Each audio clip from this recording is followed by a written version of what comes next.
Our astronauts doing work outside the space station, an agency-wide town hall with our new administrator, and old data provide new insight about Jupiter's moon Europa. A few of the stories to tell you about this week at NASA. On May 16th, outside the International Space Station, our astronauts Drew Feustel and Ricky Arnold made a spacewalk to help swap out a failed cooling system component with a spare. It is one of several on the station's truss structure that helps maintain proper temperature for critical systems aboard the station. Feustel and Arnold also worked on replacing a camera system on the Destiny laboratory and a communications receiver. Thank you. On May 17th, during an agency-wide town hall that originated from headquarters, our new administrator, Jim Bridenstine, discussed a variety of topics. Attracting talent is not a problem that NASA has.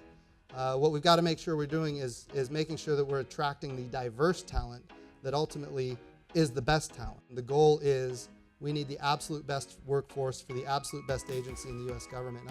I am committed to that. The administrator also took questions from employees in the audience and those participating remotely from centers and facilities across the country. Bridenstine, who officially took office on April 23rd, takes over an agency critical to the nation's economy, security, and technological preeminence. On May 17th, while passing the moon on its way to its final working orbit, the Transiting Exoplanet Survey Satellite, or TESS, our next planet hunter, snapped a test image of the southern constellation Centaurus that reveals more than 200,000 stars.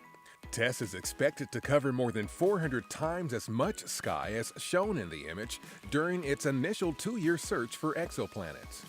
A science quality image, also referred to as a first light image, is expected to be released in June.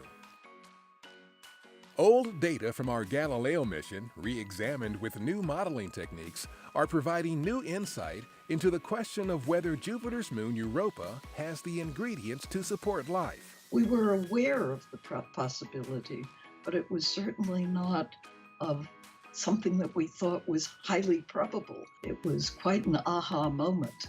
The data from Galileo's closest flyby of Europa in 1997 have revealed independent evidence that the subsurface liquid water reservoir on the moon may be venting plumes of water vapor above its icy shell. This is good news for our Europa Clipper mission, which may launch as early as June 2022 to explore the moon's potential habitability. On May 15th, asteroid 2010 WC9 passed between Earth and the moon while traveling at about 29,000 miles per hour.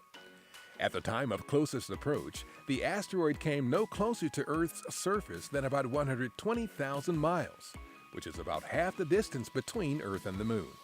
This flyby is the closest approach 2010 WC9 will make to Earth for at least 2 centuries. Expedition 5657, the next crew headed to the International Space Station, was in Star City, Russia, prepping for their mission.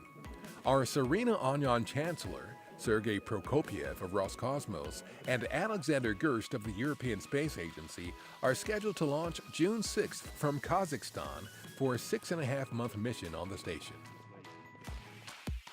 That's what's up this week at NASA. For more on these and other stories, follow us on the web at nasa.gov/twan.